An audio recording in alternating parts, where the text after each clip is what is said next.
Settle here. The outer noise fades, and something steady rises inside you. Not escape, not withdrawal, strength. Real strength is quiet because it doesn't need to prove itself. This is where transformation begins, not in frantic striving, but in a still center. Emmet taught that Scripture is more than a record of history. It's a code, a pattern, a mirror. What you read there is not distant myth, but a reflection of laws already at work in your own mind. The miracle at Cana is not a performance frozen in time, it is a demonstration of something exact, something available now. The first miracle recorded in the Gospels was not thunder splitting the sky, not a storm calmed by command. It was water turned to wine at a wedding. Simple, hidden, quiet. Yet it revealed everything about the nature of spiritual law. Nothing flashy, no spectacle for applause. Just precision, consciousness, transforming substance. Water-clear, formless, waiting represents mind before illumination. Your thoughts before they're trained. Your spirit before it knows its own authority. The jars at Cana were meant for ritual cleansing, preparation, readiness. They symbolized the inner state required for transformation. A vessel emptied of distraction and filled with openness, because nothing can be poured into a vessel already full. Wine, in contrast, carries richness and depth.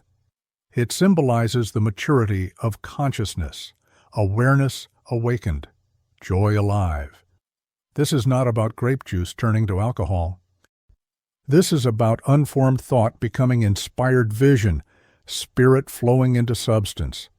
The miracle was not a trick, it was a revelation. Change begins within, then the outer follows. Fox often reminded his students, spiritual law is exact. Like gravity, it doesn't pick favorites. It responds to alignment, to quality of thought, to the vibration of belief. Jesus did not bend reality. He worked with reality's true foundation. He knew law. He lived it. When consciousness is raised, conditions shift to match, always. And notice this, the miracle happened without announcement, without the crowd even realizing. That's how real change works. The deepest shifts don't arrive with trumpets. They arrive quietly, naturally, inevitably. Just as sunrise doesn't make a sound, yet it transforms the entire landscape. Every thought you hold shapes something. Every belief is a mold. You're not waiting for power to come from somewhere else. It's already here, moving through you, shaping your experience moment by moment. The water is already in your life, your thoughts, your beliefs, your assumptions. Spiritual law simply reveals what happens when those elements are aligned. There is no randomness in this, no lottery of miracles. The same intelligence that filled those jars with wine is the intelligence that breathes through your body, orchestrates galaxies, and responds to the tone of your mind. What you cultivate inwardly is what takes form outwardly. The miracle at Cana is a mirror held up to your own consciousness. This is how it works, always. The guests at the feast tasted the wine but never knew its source. In the same way, those around you may never understand why your life shifts.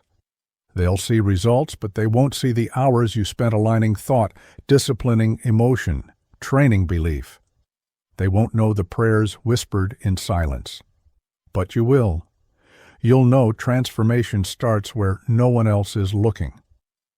This law does not weaken over time. It has not gone anywhere. What has been missing is recognition. Once you see it, you realize miracles are not interruptions of natural order. They are expressions of it. The miracle at Cana was a statement. Spirit doesn't need drama. It needs vessels, ready and full. And this is where you stand now, holding that truth, breathing in the same intelligence that moved through Jesus' hands. There is no barrier except belief, no distance except the one created in thought.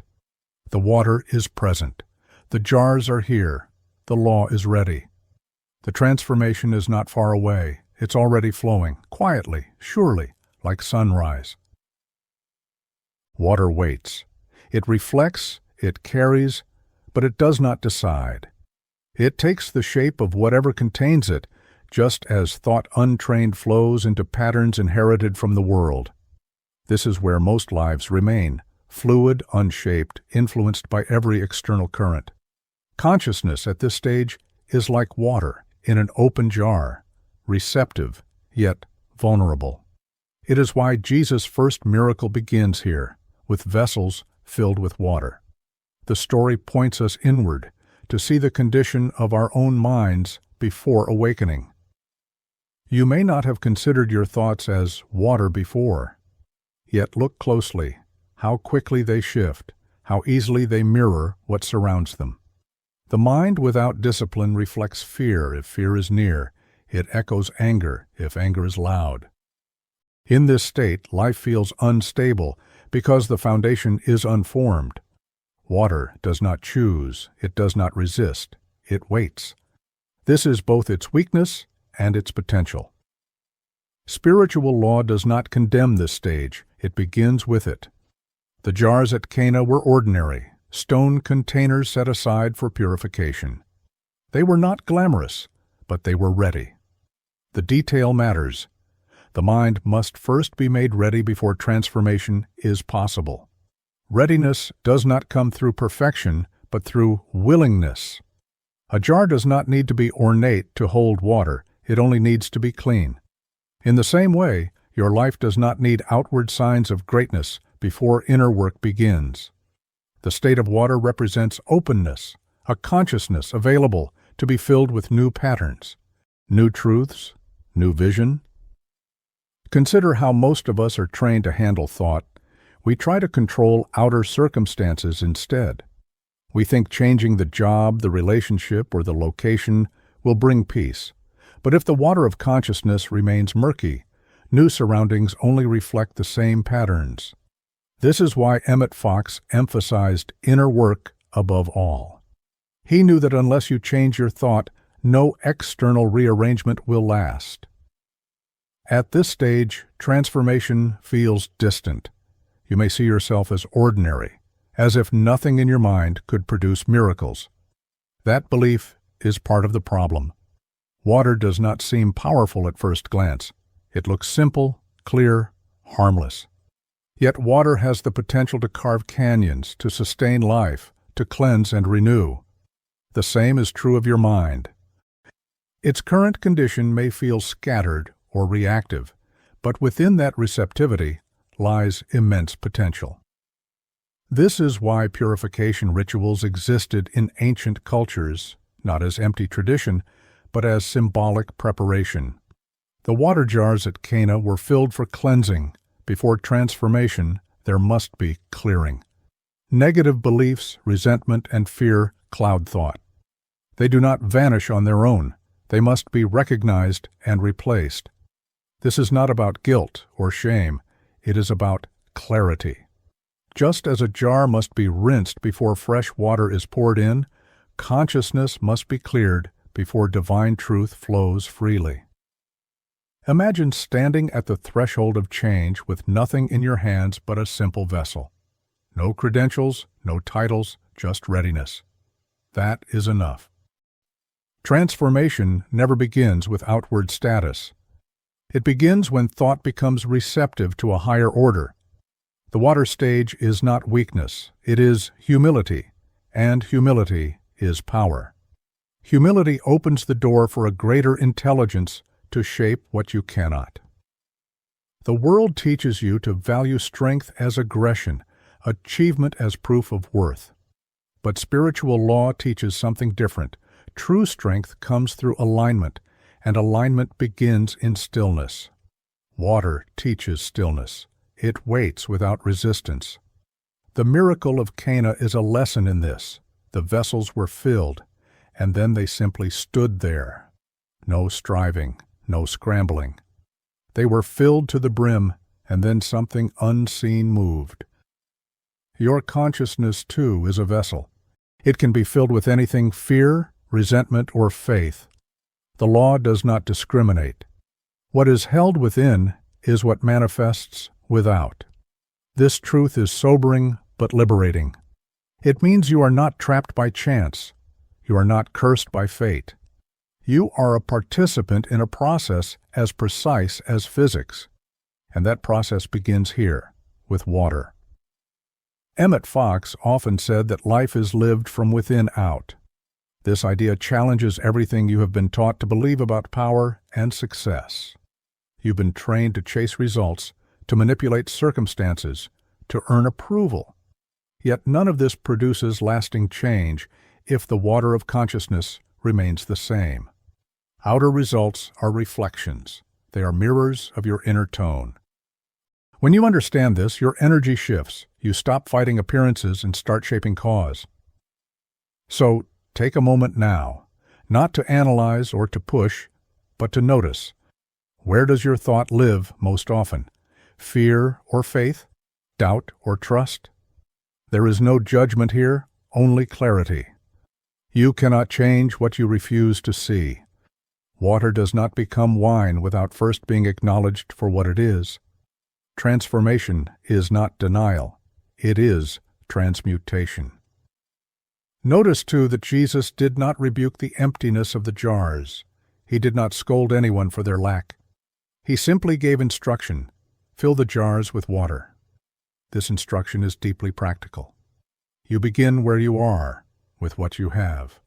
If your thought feels scattered, fill it with truth anyway. If your heart feels heavy, fill it with gratitude anyway. The miracle begins when you choose to align, not when you feel ready. Readiness is an action, not a mood.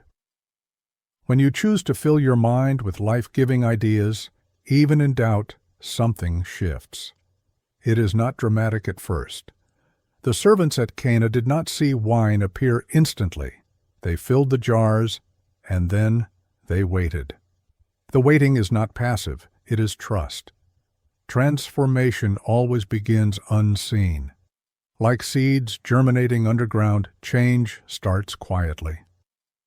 The power of this stage is in its simplicity. No drama, no fireworks. Just the steady filling of thought with truth over and over until a tipping point is reached. This is what makes spiritual law reliable. It does not depend on talent or luck, it depends on law. When water is poured into a vessel, it takes the shape of that vessel.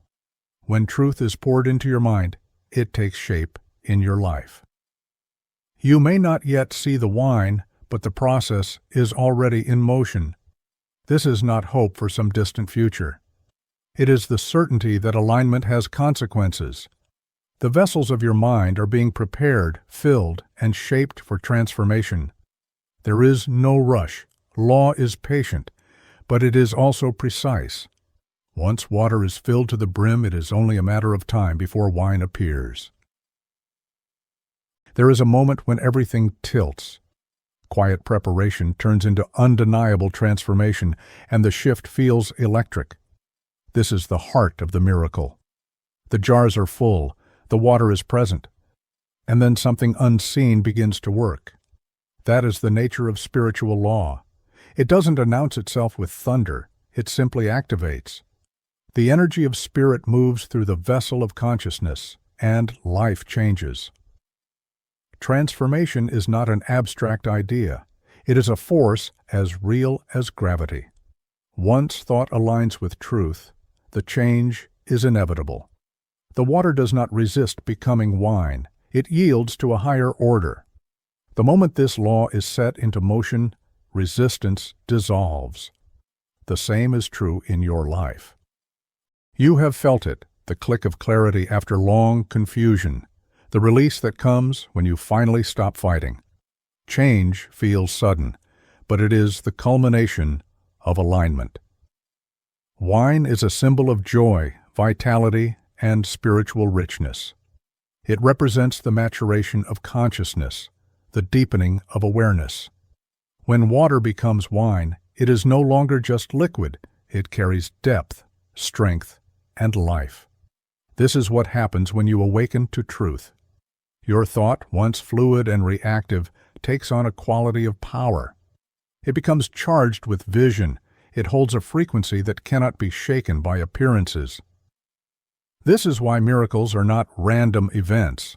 They are the natural outcome of a shift in vibration. The emotional tone of your mind, its dominant frequency, creates resonance with experiences. Joy attracts joy. Peace draws order. Fear multiplies fear. This is not superstition, it is law. The miracle of Cana is a perfect illustration. The wine was not conjured from nowhere. It was the same water, transformed by contact with divine consciousness. Consider this deeply. Nothing in your outer life needs to be imported from some distant realm. The supply you seek is already present in potential. The water is here. What is missing is recognition, not substance. Transformation begins when thought is raised, when consciousness is infused with a vision higher than circumstance. This is why Jesus could say so little and accomplish so much. He moved in harmony with a law most people ignore. The emotional charge of this realization is profound. You are not powerless. You are not trapped. The law that moved in Cana moves in you. The same spirit that animated Jesus is the spirit that breathes through your body at this very moment. There is no separation except the one built by thought. The story is not meant to inspire awe at what someone else once did. It is meant to awaken you to what is possible now. Transformation often feels sudden because the mind finally reaches a tipping point. Like a seed breaking through soil after weeks of unseen growth, the manifestation is quick, but the process was slow and steady. The vessels were filled. They were filled to the brim. That detail matters. Spiritual law responds to completeness. You cannot half fill your consciousness with truth and expect full transformation. Commitment matters. Discipline matters. The miracle follows readiness. This is the emotional climax of your journey, realizing that your life can shift entirely, not because of luck or divine favoritism, but because of alignment. The same force that raised the universe out of chaos is working through you. This is not distant theology, it is physics of spirit. Your thought, charged with belief and vision, becomes the channel through which divine energy flows. The guests at the wedding tasted the wine and marveled at its quality, unaware of the transformation that had taken place. The master of the feast remarked, "You have saved the best until now." This is the nature of spiritual manifestation. It often exceeds expectation. The wine was not just wine, it was the finest. The life you are being invited into is not merely survival, it is abundance, depth, and beauty. Pause and let this settle. Feel the truth that nothing is missing in you. You are not waiting for power, you are awakening to it. There is no need to strive for divine favor. Favor is already present because law is already present. The jars of your consciousness are full. The transformation is already underway. When Emmet spoke of miracles, he reminded his students that they are demonstrations of universal law. Jesus was not an exception to the rule, he was an example of it. This is why his words carried authority. The kingdom of God is within you. Not around you, not in a distant realm, but within. The miracle at Cana was a visible statement of this truth. The power is here. It always has been. In this moment, you are invited to claim that truth, not as a concept, but as a reality. You may feel resistance. You may feel fear. That's natural. But notice, fear is just water. It has no substance of its own. The moment you infuse it with faith, with vision, with gratitude, it transforms. The vibration changes, and when vibration changes, life follows.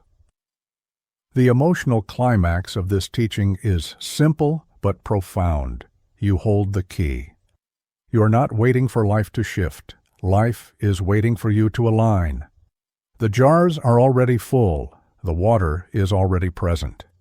The only question is whether you will let Spirit move. Let the depth of this realization sink in, not as drama, but as certainty. Transformation is not a dream. It is not distant. It is law, and law is faithful. Faith is not sentiment. It is not blind hope or passive wishing. Faith is the conscious bridge between the invisible and the visible, the unseen cause and the tangible effect. It is the lever by which spiritual law operates through you. Without faith, the water remains water-clear, pure, but unactivated. With faith, that same water takes on a new quality, infused with power. Faith is a deliberate choice, not a feeling. Many wait for a sense of certainty before they act, but spiritual law responds to conviction, not comfort. The servants at Cana were told to fill the jars to the brim. They obeyed, even though nothing seemed to happen. They acted on faith, not proof. That action opened the channel for transformation. This is a profound lesson. Faith is expressed through movement, through steps taken in trust, before evidence appears. The world trains you to rely on appearances. It tells you to believe only what can be seen or measured. But spiritual law operates in reverse. You choose belief first, and the evidence follows. This is not self-deception.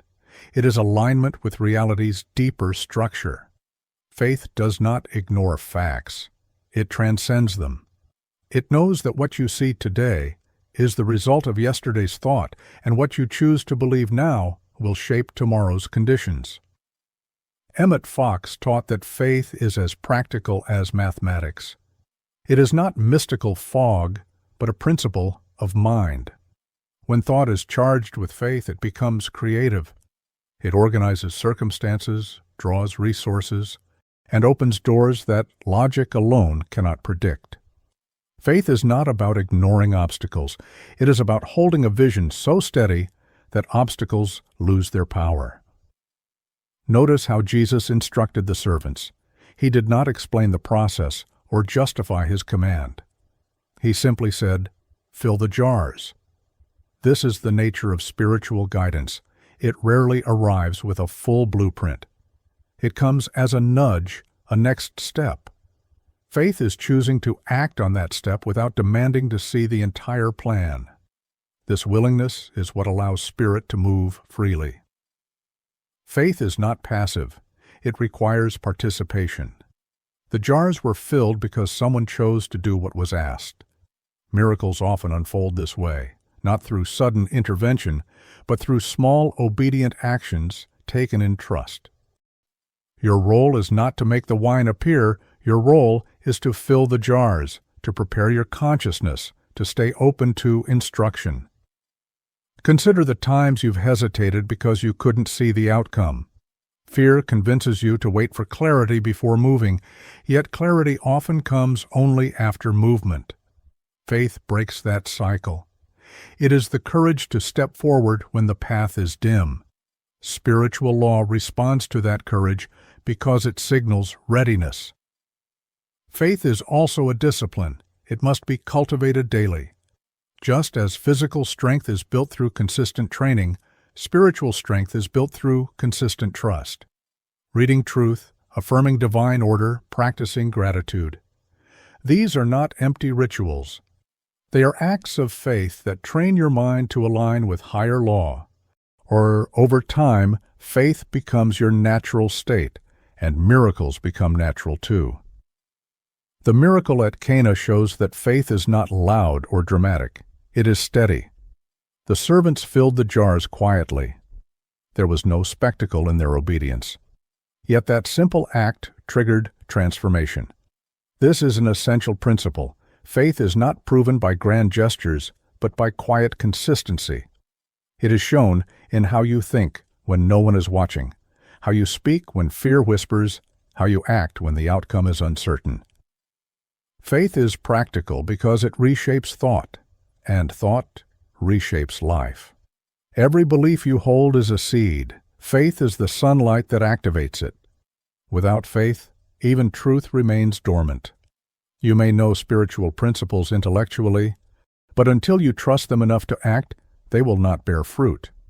Knowledge without faith is water left stagnant. Knowledge with faith becomes wine, alive, potent, and transformative. This is why spiritual masters emphasize trust over analysis.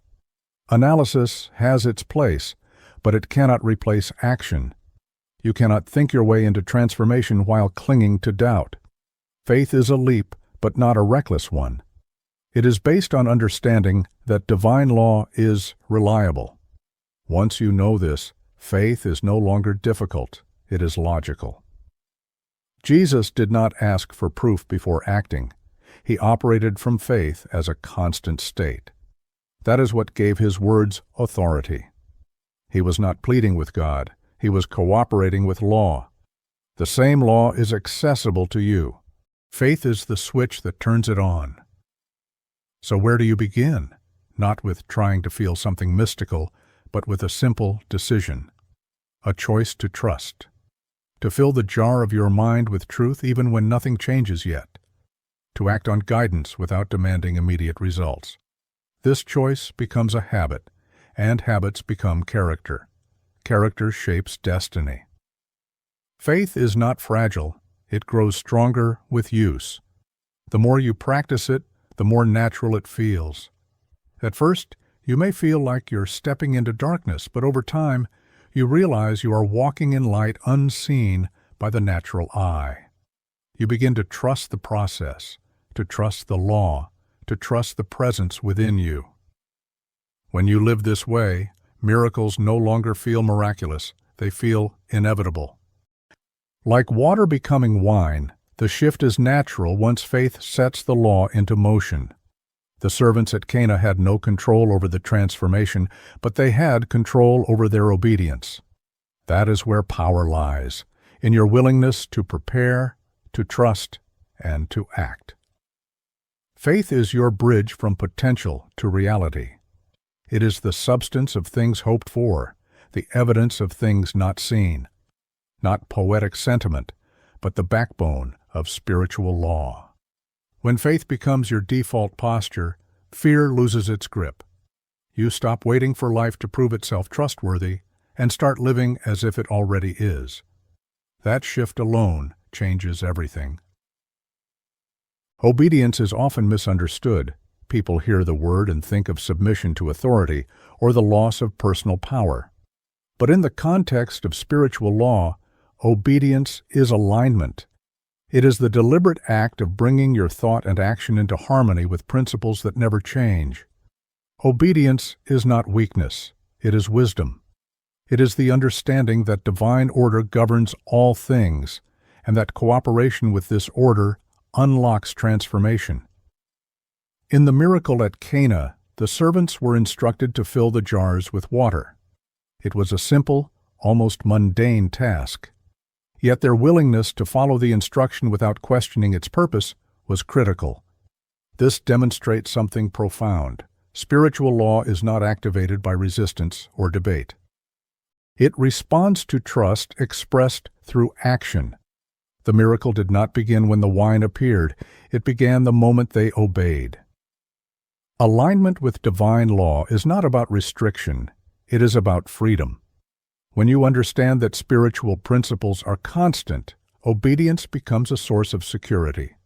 Just as a pilot trusts the laws of aerodynamics, you can trust spiritual law. Obedience is not blind faith, it is conscious cooperation. It says, "I will do what I am led to do, even if I do not yet see why." This posture invites clarity because it signals readiness.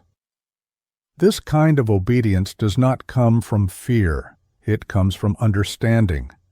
Fear-based compliance keeps you small. Understanding-based alignment makes you powerful. When you choose to follow inner guidance, you are not giving up control. You are stepping into true control, the kind that flows from unity with divine intelligence. The jars at Cana were filled to the top. That detail matters. It shows that obedience is not half-hearted. It is complete. transformation responds to fullness. Think of moments in your own life where hesitation has delayed growth. Perhaps you sensed a direction but doubted it, overanalyzed it, or ignored it. Spiritual law doesn't punish hesitation, but delay keeps you circling the same patterns. Obedience breaks that cycle. It is a key that unlocks doors faster than effort alone. What you resist persists. What you align with moves. There is a rhythm to spiritual law. When you act in harmony with that rhythm, things flow. Opportunities appear. Relationships shift. Healing begins. It's not magic, it's alignment. The world often glorifies independence as doing everything your own way, but spiritual mastery teaches a different kind of independence, freedom through alignment with principles that never fail. The act of filling jars in obedience may seem small, but miracles often ride on the back of ordinary tasks. The unseen is revealed through what appears simple. This is why obedience is powerful. It removes ego from the process. You stop demanding that transformation look impressive.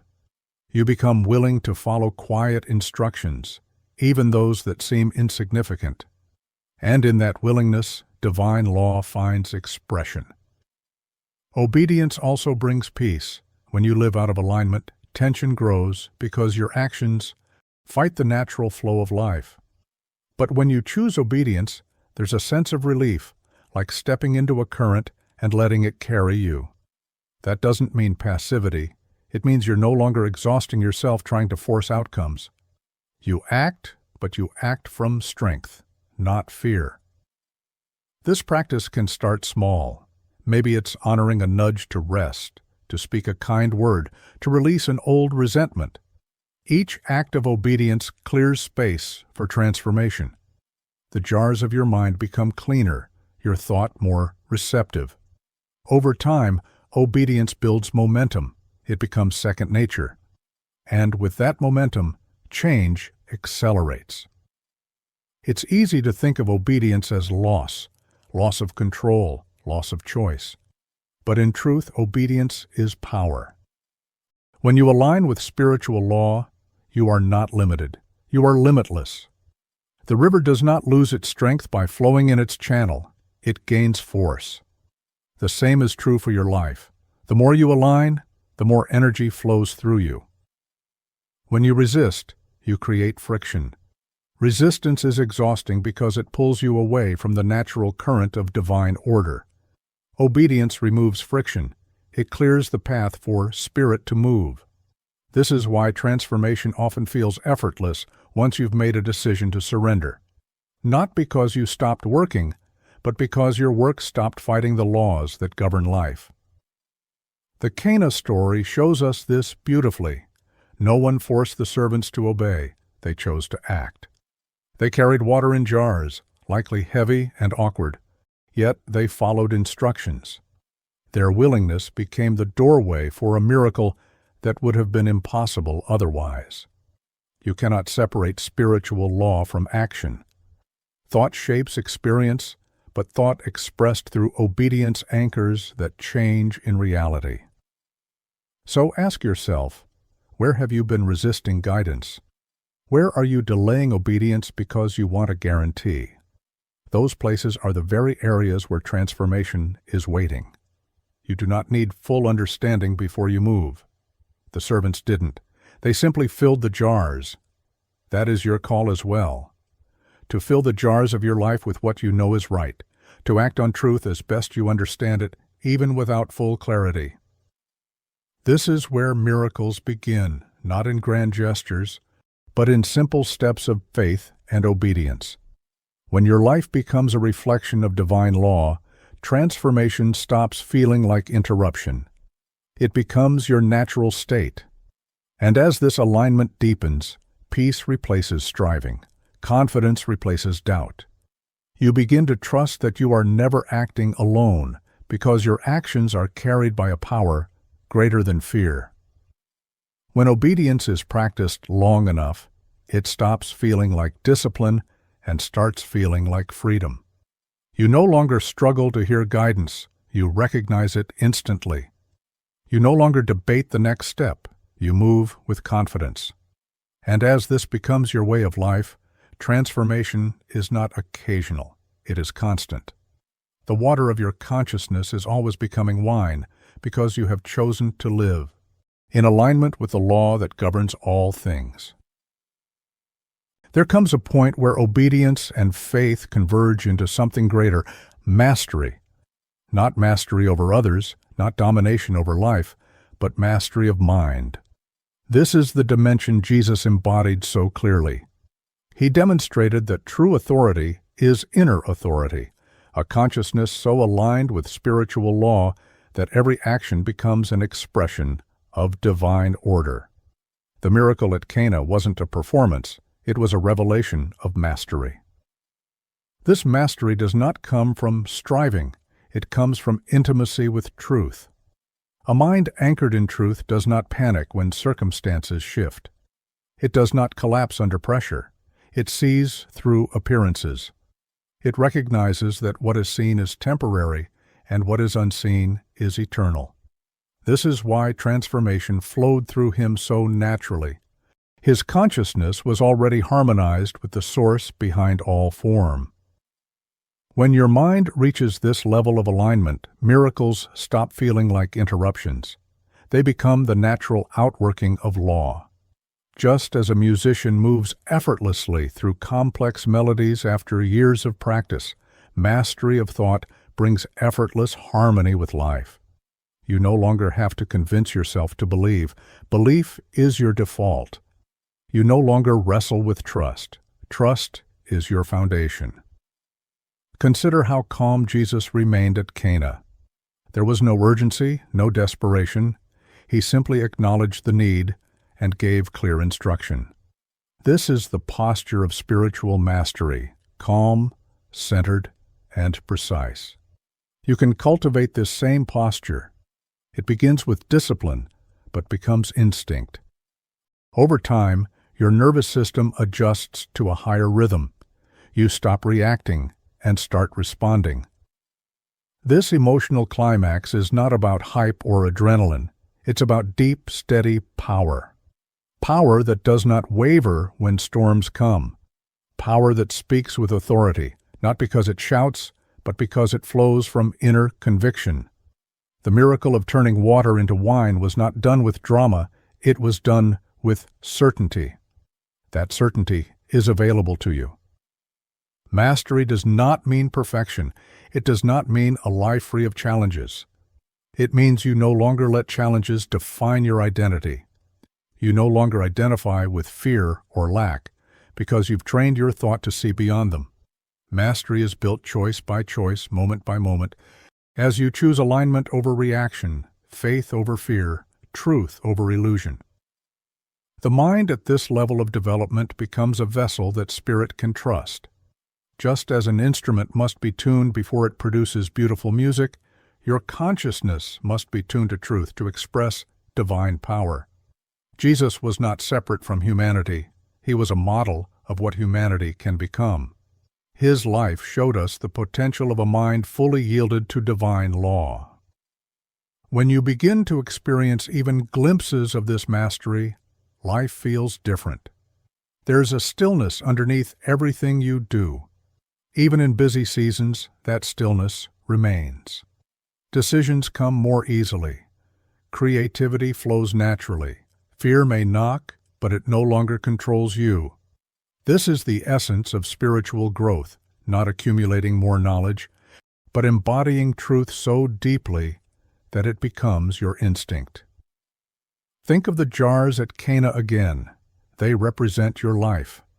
They were filled to the brim, symbolizing fullness of consciousness. There was no halfway commitment, no partial preparation. When the vessels were ready, transformation came instantly. Mastery is like that. It's the result of daily filling your thought with truth, your heart with gratitude, your actions with obedience. At some point, the tipping point arrives and change feels effortless because it's the natural result of inner work. This is why so many spiritual teachers emphasize practice. The path to mastery is not about a single dramatic experience, it's about rhythm. Daily prayer, daily meditation, daily alignment. These practices are not rituals for the sake of ritual. They are training for your mind. They prepare you to see clearly and respond from wisdom rather than impulse. As you grow in mastery, your presence changes. People notice peace in you even if they can't explain it. They sense steadiness, clarity, and quiet strength. That is the fragrance of spiritual alignment. It is not forced. It is not manufactured. It radiates naturally because you are tuned to truth. The wine of your consciousness carries richness that others can taste. The beauty of this journey is that mastery is not reserved for a chosen few. It is available to anyone willing to do the inner work. The same law that flowed through Jesus flows through you. The same Spirit that guided him guides you. You may feel far from that reality now, but distance is an illusion created by thought. The moment you shift your focus inward and choose alignment, you begin closing that perceived gap. This section is your invitation to trust that mastery is possible for you, not as a distant goal, but as a living process unfolding now. The miracle at Cana was the first recorded demonstration of Jesus' ministry, and it set the tone for everything that followed. Transformation is not reserved for the extraordinary. It happens in ordinary places, through ordinary people, when consciousness is elevated. So let this truth sink in. You are not powerless. You are not waiting for life to grant you permission. The authority you seek is already within you, waiting to be awakened. Each thought of faith is a drop of wine added to your consciousness. Each choice of alignment strengthens your connection to divine law. With time, these choices build momentum until transformation is no longer occasional. It is constant. This is mastery, living in such harmony with spiritual principles that miracles become your natural expression, not because you are special, but because you are aligned. The jars of your mind are filled, the law is active, and the wine flows, not in theory, but in reality. Positivity is often misunderstood. Many equate it with forced optimism, a denial of reality, or a refusal to acknowledge pain. But true positivity is none of these. It is a deliberate stance of consciousness, an elevated state that sees clearly and chooses truth over illusion. It is not about plastering a smile over fear. It is about transforming the fear at its root. This is the heart of a conscious, positive mindset, a discipline of thought that shapes reality rather than being shaped by it. Your mind is always creating. Every dominant thought, every repeated belief, is a seed planted in the soil of consciousness. Most people scatter seeds carelessly, letting worry and resentment determine the harvest.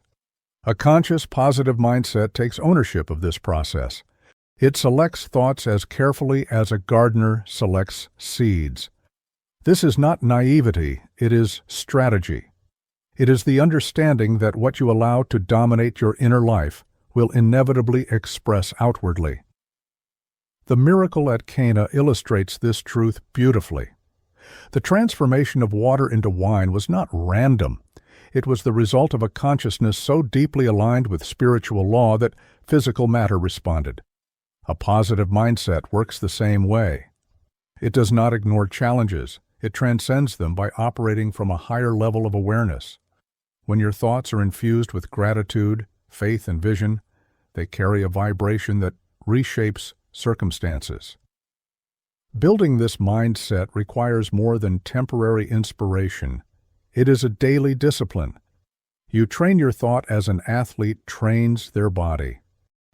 You notice patterns, confront negativity, and choose again.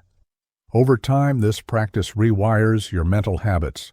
What once felt unnatural becomes instinctive. The mind begins to default to truth rather than fear. Positivity at this level is powerful because it is rooted in reality, not in denial. It sees the facts but refuses to be dominated by them. This is why spiritual teachers emphasize renewal of the mind. Until you shift your thought patterns, you remain trapped in cycles of reaction. But when you choose a higher vibration consistently, everything changes. This shift does not happen overnight. The jars at Cana had to be filled, one after another, until they were full. Building a conscious, positive mindset is the same. Each thought aligned with truth is another drop filling the vessel. You may not notice change immediately, but the process is working. The tipping point will come. One of the most powerful ways to build this mindset is through gratitude. Gratitude is not just polite acknowledgement. It is a creative force. It tunes your mind to abundance, shifting your focus from lack to possibility. When you practice gratitude consistently, you raise your vibration. The energy of your thought becomes magnetic, drawing more of what you are grateful for into your life. This is not superstition, it is law. Another key is discipline of language. Words carry energy. When you speak fear or doubt, you reinforce those states. When you speak faith and truth, you strengthen alignment. Training yourself to speak with intention is a form of mental hygiene. It keeps your inner environment clear and receptive. Meditation and reflection also play a vital role. A positive mindset is not built by suppressing emotion, but by processing it consciously. Sitting in stillness, observing thought without judgment, allows you to see the patterns that need to change. From this place of awareness, you can choose again. You are no longer a prisoner of old narratives. You become the author of new ones. There will be moments when negativity feels overwhelming. This does not mean you are failing. It means old patterns are surfacing for healing. Instead of resisting them, acknowledge them and gently redirect your thought. This is spiritual work. It is not about perfection. It is about persistence. As you develop this mindset, others will notice. They will sense your peace, your clarity, your strength. They may not understand why you seem unaffected by chaos, but they will feel it. Your energy speaks louder than words. Just as guests at Cana tasted wine without knowing the process behind it, people around you will experience the fruit of your inner transformation, even if they never see the work it took. The conscious, positive mindset is not about pretending everything is fine. It is about anchoring yourself in a reality deeper than appearances. When you do this consistently, your life begins to reflect that reality. Opportunities appear, solutions emerge, peace becomes your baseline. This is not coincidence, it is law in action. Choosing positivity is not weakness. It is strength. It takes courage to reject fear-based narratives in a world that thrives on them. It takes discipline to maintain clarity when others surrender to despair. But this discipline sets you apart. It makes you a vessel for transformation, a channel through which divine law can flow freely. Over time, positivity becomes effortless because it is no longer a practice. It is a state of being. You are no longer forcing yourself to think good thoughts. You have trained your mind to align naturally with truth. This is the real miracle, not a single dramatic event, but a complete reorientation of consciousness. The story of water becoming wine is a metaphor for this shift. Your thoughts, once reactive and fluid, become rich and vibrant, carrying depth and power. Your mind becomes a vessel of inspiration, capable of shaping reality with precision. This is the goal of spiritual practice, not escape from life, but mastery of it through alignment with truth. The conscious, positive mindset is your foundation for everything else in this journey. It is the soil from which every miracle grows. Without it, even the best intentions falter. With it, transformation is inevitable. It is not about hype or forced cheerfulness. It is about choosing a higher frequency again and again until it becomes who you are. Transformation is not an abstract idea. It is not a distant hope or a poetic metaphor. It is a process, a precise shift that begins in consciousness and manifests in every part of life. The miracle at Cana is the perfect picture of this. The water did not disappear, it was not replaced. It was transformed. The same substance, the same vessels, now carrying a completely different quality. This is what happens when you choose to raise your thought. Nothing outside of you needs to change first. The transformation starts within, and then everything else follows. Think of water. It is pure potential. It reflects, it flows, it conforms to its environment. In its natural state, it holds no distinct flavor or color. In the story, that water represents consciousness before intention, a mind receptive but undefined. The wine, on the other hand, is rich, full-bodied, alive.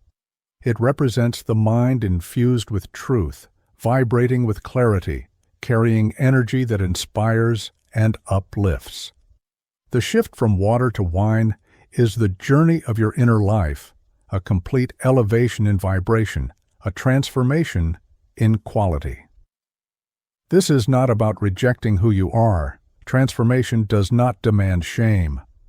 It is not an attack on your current self, but an unveiling of what has always been possible. The water was always capable of becoming wine because spirit was present. Your consciousness already holds everything needed for greatness, joy, and peace.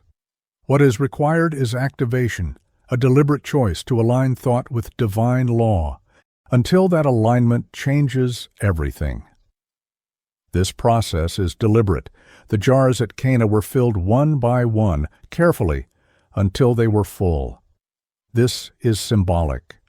Transformation does not happen by accident. It is a conscious filling of your mind with truth, moment by moment, day after day. Every time you replace fear with faith, anger with compassion, or doubt with vision, you are filling those jars. You are preparing consciousness for the moment when spirit moves, and what was once ordinary becomes extraordinary. This work takes patience. Most people want quick change, immediate results, and visible proof. But the story reminds us that transformation begins in the unseen. The servants did not witness the exact moment the water became wine. They simply acted in obedience, and when the steward tasted the contents, it was already transformed. Your life works the same way. You may not notice the exact moment fear loses its grip or joy becomes your natural state. But one day, you will taste the wine. There is a deep beauty in this quiet process. It means transformation is not about chasing signs or performing for approval. It is about inner alignment. It is about creating space for the spirit of life to move through you unhindered. When you commit to this inner work, the results are inevitable. The outer world cannot help but reflect the inner state. Spiritual transformation is a form of refinement, just as water becomes wine through a process that changes its very nature. Your mind is refined through intention. This requires courage, because transformation often begins with disruption. Old beliefs surface to be examined. Patterns of fear come into the light. At first, this may feel uncomfortable. But this discomfort is evidence that something deeper is happening. It is the stirring of spirit, calling you higher. Do not fear this process. Embrace it. You are not losing yourself. You are finding your truest self. The wine was not separate from the water. It was water fulfilled. In the same way, transformation is not about becoming someone else. It is about revealing the richness, depth, and divine potential that has been within you all along. This is why spiritual law is liberating. It tells you that change does not depend on circumstances. You do not have to wait for permission. for conditions to be perfect, or for someone else to affirm you. Transformation is available now, in this moment, because law is always active. You carry within you the ability to shift vibration and create a new reality. The miracle at Cana shows us that spirit does not need elaborate tools or dramatic displays. It needs vessels ready to be filled. That readiness is not perfection, it is willingness. Willingness to release what no longer serves, willingness to embrace truth even when it feels uncomfortable, willingness to trust the unseen. When that willingness becomes your foundation, transformation flows naturally. There is a rhythm to this work. It begins in silence, with reflection and intention. It continues through disciplined thought and choice. And it culminates in visible results that seem sudden, but are actually the inevitable outcome of alignment. This rhythm is steady and faithful. You do not have to force it, you simply cooperate with it. Transformation is not something you chase, it is something you embody. The shift from water to wine is not external magic, it is the expression of spiritual law working through consciousness. When you begin to see yourself as a vessel for this law, you stop striving to make change happen and start allowing it. Allowance is not passivity, it is partnership. It is the awareness that your role is to create space for spirit, and spirit does the rest. This truth brings deep peace. You no longer feel like life is random or unstable. You see that everything is governed by principles that are constant and good. Even challenges become part of the refining process, shaping you into a clearer channel for divine power. You stop fearing change because you understand it as growth. You stop fearing uncertainty because you know law never fails. The transformation from water to wine is a picture of what is possible for every area of your life. Your relationships, your health, your purpose, every part of you can be elevated when thought aligns with truth. This is not reserved for a select few. It is not a miracle from long ago to be admired, but never replicated. It is a demonstration of what happens whenever spirit is given full expression through a willing mind. Let this realization settle deeply. Transformation is not far off. It is not waiting for you in some distant future. It begins now. With each choice, each thought, each act of faith, you are filling the jars of your consciousness. You are preparing for the moment when spirit flows, and what was once ordinary becomes extraordinary. That moment is closer than you think. There is a point on every spiritual path where the heart breaks open, not from pain alone, but from the sheer weight of realization. This is where the miracle moves beyond concept. It becomes lived experience. The moment the steward at Cana tasted the wine, everything changed. The quality was undeniable. The transformation could not be argued or dismissed. That is what happens when spiritual law fully expresses itself in your life. The evidence speaks louder than words. You reach this place not by striving, but by steady alignment. The jars have been filled. The obedience has been practiced. Faith has been exercised even when results were invisible. Then, without warning, the shift happens. Fear that once felt immovable dissolves. The weight of shame lifts. The inner fog clears. What you carry now is richness, a wine of consciousness so deep and alive that others sense it before you say a word. This is the emotional peak of transformation. It is the moment where spiritual law reveals its nature, precise, faithful, and powerful beyond imagination. It is not that your circumstances magically vanish, it is that you are changed.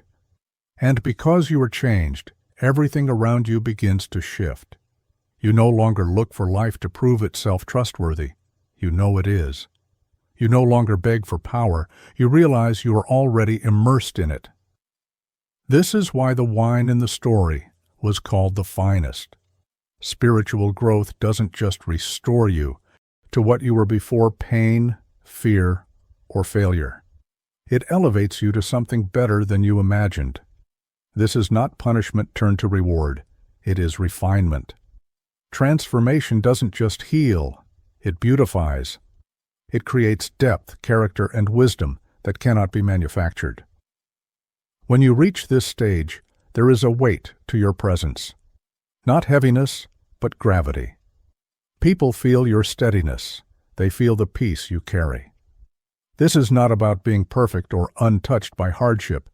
It is about having been through the fire and come out refined. Your life becomes evidence of spiritual law, just like the wine at Cana was evidence of a deeper reality.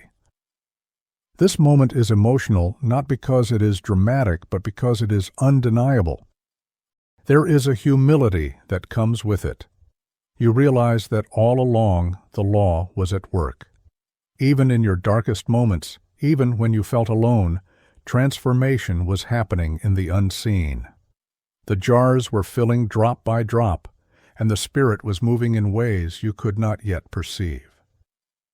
This realization changes how you see everything. You stop judging life by appearances. You stop rushing the process because you now trust it. When challenges come, you recognize them as part of refinement, not as punishment. You stop asking, "Why me?" and start asking, "What is this teaching me?"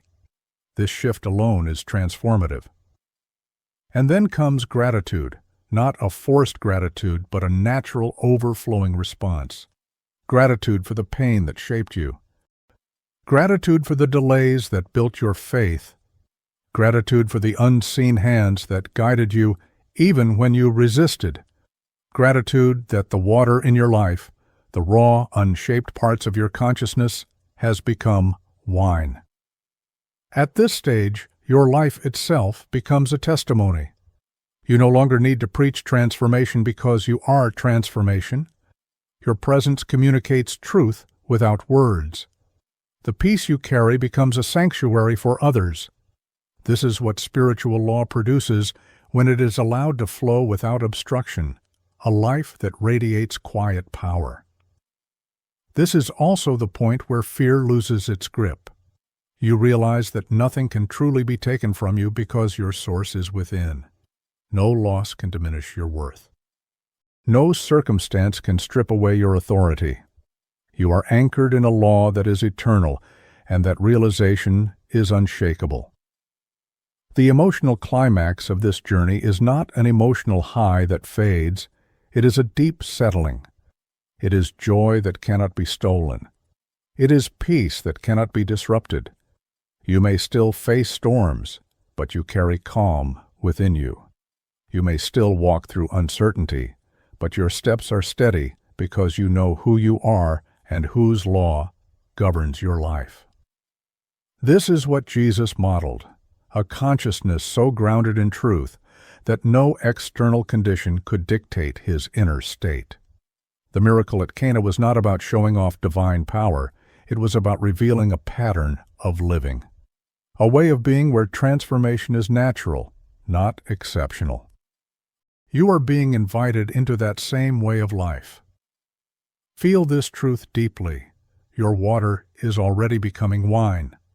The transformation is already in motion. Every choice you've made to trust, every step of obedience, every moment you've surrendered fear has been filling those jars. And now the fragrance of wine begins to rise. Others will see it, they will taste it, they will be blessed by it. But the greatest miracle is what has happened within you. Let this realization settle into your soul. You are not the same. You will never be the same. The miracle is not a single event. It is a state of being. It is the moment you finally understand that you are part of a divine order that has always been working for your good. The wine is here.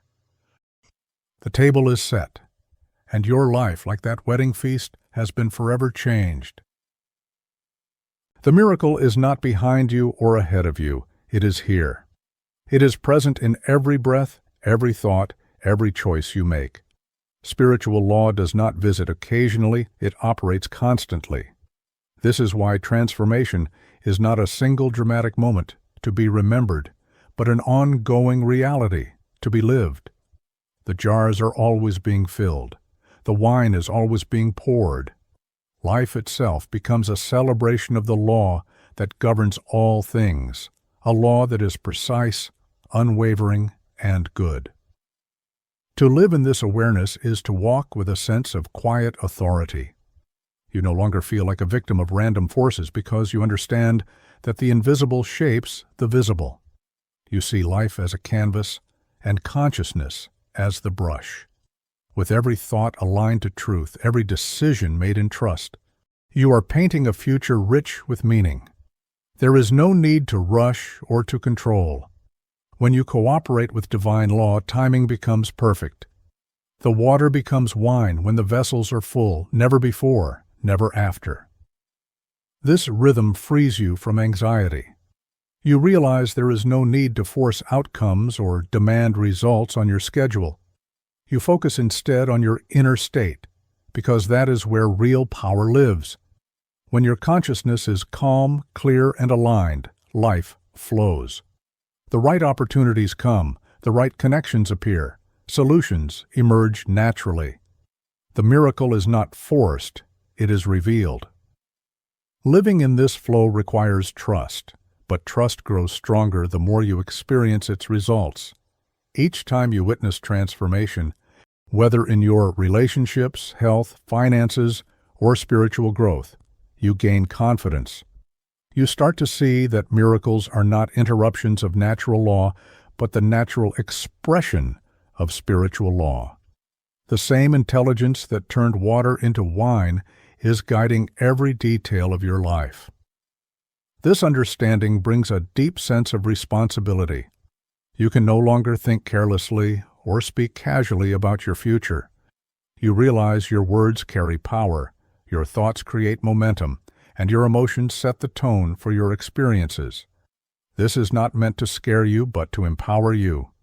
Responsibility is freedom. It means you are no longer at the mercy of circumstances. You can choose, you can create, you can align. The wedding at Cana is a timeless picture of this truth. The setting was ordinary, a village celebration, simple jars, everyday water. Yet through alignment with divine law, that setting became extraordinary. This is your life as well. You do not need a stage or a spotlight for transformation to occur.